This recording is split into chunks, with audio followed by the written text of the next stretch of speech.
Hello लोगोफोर, बयनिसिमबो आंनि अननाय आरो सिबिनायखौ हरनानै फिन फैफिननाय जाबाय आंनि इउटिउब चेनेलाव।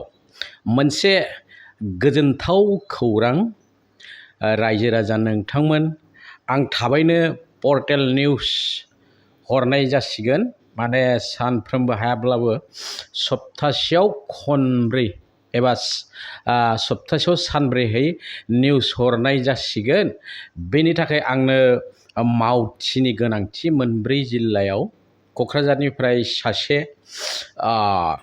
रिपर्टार नांगौ, चिरांनिफ्राय सासे रिपर्टार नांगौ, बाक्सानिफ्राय सासे रिपर्टार नांगौ आरो अदालगुरि डिस्ट्रिक्टनिफ्राय सासे रिपर्टार नांगौ आरो गुवाहाटीनिफ्राय सासे रिपर्टार नांगौ। बे बासा रिपर्टार आंनो जोबोद गोनां जादों। जाय बिथांमोना गोसो गुदुं बिथांमोना आंजों जगाजग खालामनो हायो। आं नाम्बारखौ होखानाय जादों स्क्रिनाव। बे नाम्बाराव फन खालामबानो नोंथांमोना आंखौ मोनगोन। फन नाम्बारा जाहैबाय 8822282803। खनसे बुंबावदों 8822282803। दा दिनै आङो सायलागाम हिसाबै बन्दे भारत दादि जागायबाय जा PM मदि सारा, बिनिनो आङो एसे नोंथांमोननो खोन्थानो नागिरदों। बे जाहैबाय जोंहा माबानिफ्राय खारबोनाया ओरैहाय निउ जलपाइगुरि NGP निफ्राय गुवाहाटीसिम फैनाया ट्रेननि नाम्बारा जाहैबाय 22227 निउ जलपाइगुरि गुवाहाटी बन्दे Bharat express in recent news. बे फुंनि 5:30 खारगोन। गासै डिसटेन्सा दङ जोंना निउ जलपाइगुरिनिफ्राय गुवाहाटीसिम 407 किल'मिटार। एभारेज स्पिड जागोन बे ट्रेना 74 किल'मिटार पार आवार। घन्टासेयाव 74 किल'मिटार खारगोन बियो। खारब्लाथाय खैथायाव मोनफैगोन नोंथांमोना नायदो, गुवाहाटीयाव 11:40 मोनफैगोन आरोखि। दा बेखौनो आङो नोंथांमोननो खोन्थानो नागिरदों। नोंथांमोना नायदो, निउ जलपाइगुरियाव हगारजेनबाथाय NCB निउ कच बिहाराव 7:30 मोनफैगोन। नेक्स्ट NOQ निउ आलिपुरदुवार, बेयाव मोनफैगोन 7:50 बेनिफ्राय क'क्राझाराव सफैगोन 8:40। ओरैनिफ्राय फैनाया 8:40 सफैगोन। फैनानै NBQ निउ बङाइगाव जंसनाव मोनफैगोन 9:13। 10 जानो हागौ, खुनु खोथा गैया, एसे एनैया हेरफेर जाखायो। ओमफ्राय डाइरेक्ट कामाख्या, गुबुन जायगायाव खुनु थाथ'नाय गैया। डाइरेक्ट कामाख्याआव सफैगोन 11:18। कामाख्यानिफ्राय लास्ट स्टपेज गुवाहाटी माने पल्टन बाजाराव सहैगोन 11:40। दा बे रिपर्टखौ आङो होनाय जाहोना जाहैबाय, जोंहा गोबां बर' बिथांमोना जायफ्रा अफिसियेल डिउटियाव फैयो गुवाहाटीयाव, हरिजाननिफ्राय जेनेबा बेंगलनिफ्राय फैयो नङाब्ला क'क्राझारनिफ्राय फैयो। क'क्राझारनिफ्राय फैनोब्ला 2 घन्टायाव सफैबाय नोंथाङा। 10टायावनो सफैबाय। अफिस थफिस खालामखांनानै 2 घन्टासो अफिस थफिस 3.5 घन्टासो खालामखांनानै आरो थांफिननो हाबाय बे ट्रेनजोंनो।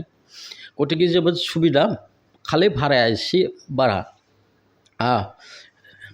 इजिसि आरो माने निउ जलपाइगुरिनिफ्राय गुवाहाटीसिम 1500 आरो ओमफ्राय मोजाङा थारमाने VIPया जाहैबाय 2500 ओरै गोलैयो आरोखि। दा जाय बिथांमोना बे ट्रेनजों थांलाय फैलाय खालामनो गोसो, बिथांमोना एडभान्स बुकिं खालामनो हायो, अनलाइन खालामनो हायो। जायखिजाया बे रादाबखौ ओंखायनो हरबाय आङो, जाय बिथांमोना थाव सावनानै माने गारि लानानै गुवाहाटीसिम फैनो गोसो गैया, बे गारियाव फैदो आराम आजादि। नोंथाङा फैसायाबो सेभ जाबाय, देहायाबो मोजाङै थाबाय। ओंखायनो बे ट्रेनखौ हमनो जुजिदो आरो बे ट्रेनजोंनो नोंथाङा हान्था मेला खालामदो।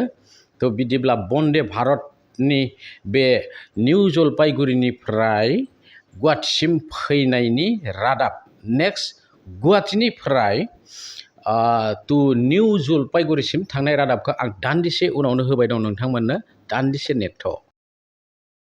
नै दा आङो बे बन्दे भारत ट्रेननि गुवाहाटिनिफ्राय NJP सिम थांनायनि टाइम टेबोलखौ नोंथांमोननो होनो नागिरदों।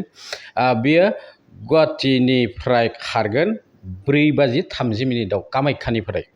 बेनिफ्राय कामाख्या नङा, पल्टन बाजारनिफ्राय कामाख्याआव सफैगोन 4:40 हगारफिनगोन बियो 4:42 बेनिफ्राय डाइरेक्ट निउ बङाइगाव 6:35 सहैगोन, हगारगोन बङाइगावनिफ्राय 6:36 1 मिनिटल' रेस्ट लागोन बङाइगावआव। बेनिफ्राय क'क्राझार सहैबाय, क'क्राझाराव बिदिनो 6:52 सहैगोन, ओमफ्राय हगारगोन 6:57 बेहायबो 1 मिनिट लाखिगोन। निउ आलिपुर दुवारावबो 1 मिनिट लाखिगोन बिनिफ्राय थांगोन डाइरेक्ट निउ कच बिहार 8:02 मोनहैगोन, माने फुंनि 8:02 मोनहैगोन, ओमफ्राय 8:03 खारफिनगोन आरोखि 1 मिनिटल' रेस्ट। जाय बिथांमोना थाङो बे टाइमखौ नाय, जुदि ओंखारफ्लाङोबा 1 मिनिटल' रेस्ट जेरावबो। ओमफ्राय 10:00 निउ जलपाइगुरियाव नोंथाङा सहैबाय, ओमफ्राय गारि हमदो। जुदि नोंथाङा नेपालाव थांनोब्ला, बिब्दि टफि गाननाय हादोराव थांनोब्ला, नेपालाव थांनोब्ला ओंखारदो, गारिया लायदो, खाखारबिथायाव हर थाहैदो बेस्ट। बेनिफ्राय मेगना नायजादो, नोंथाङा नेक्स्ट दिना फैफिननानै बे ट्रेनजोंनो आरामसे फैफिनदो। नोंथाङा जार्निनि खस्थ'आबो खम, मात्र थाइसे थाइनै बारा थांगोन, बेल' जेबो नङा। खिन्थु देहाया मोजाङैनो थागोन, गरमानो जा थान्दायानो जा एसि नालाय। थ' बिदिब्ला बन्दे भारतनि निउसआ दिनै बेनो। आं जागायजेननायसो, फरायनाया मोजां जायाखै, बेनिख्रुइ साबसिन फरायग्रा लाबोगोन आङो। थ' बिदिब्ला आंनि चेनेलखौ साबस्क्राइब खालामथ'वाखैबा दासिमबो अन्नानै साबस्क्राइब खालामदो, लोगोसे जाथि बंस' बयनोबो शेयार खालामना होदो, लाइक खालामदो आरो आंखौ दावगालांनायाव हेफाजाब होदो। बिदिब्ला आं नोंथांमोननिफ्राय बिदाय लानोसै। जै बर' हारिनि, जै बर' बिमानि। खुलुमबाय।